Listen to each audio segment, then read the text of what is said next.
দেখি আপনার ইসলামিক জ্ঞান কতটা। কয়টা সঠিক উত্তর দিতে পারেন কমেন্টে জানাতে ভুলবেন না। প্রশ্ন 1, জান্নাতীদের প্রথম খাবার কি হবে? এ জান্নাতি ফল, বি মাছের কলিজা, সি মধু। সঠিক উত্তরটি হবে অপশন বি মাছের কলিজা।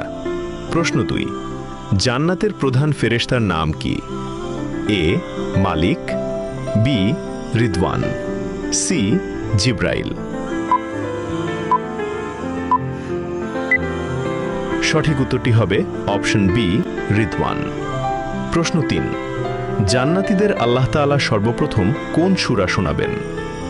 এ সূরা ফাতিহা, বি সূরা রহমান, সি সূরা ইয়াসিন। সঠিক উত্তরটি হবে অপশন বি সূরা রহমান। প্রশ্ন 4, জান্নাতীদের সামনে আল্লাহ তাআলা কত হাজার নূরের পর্দা খুলে দেবেন? এ 60,000, বি 70,000, সি 80,000। উত্তরটি জানার আগে ভিডিওটি শেয়ার করুন। একটি ভালো কথা শেয়ার করাও সাদাকা। এই জ্ঞানটি শেয়ার করে আপনিও সাদাকায়ে জারিয়াহার অংশীদার হন।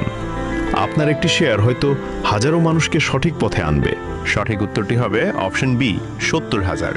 একটা ছোট নোট, আমরা সাধারণভাবে 70,000 নূরের পর্দা বলে থাকি, তবে প্রকৃতপক্ষে এটা কতটি পর্দা এর সঠিক সংখ্যা আল্লাহ তাআলাই সবচেয়ে ভালো জানেন। হাদিসে যে সংখ্যা এসেছে তা আমাদের বোঝানোর জন্য বলা হয়েছে। আল্লাহ নূর ও মর্যাদা মানুষের বোধের ঊর্ধ্বে। সবাই কমেন্ট করুন আল্লাহু আকবার।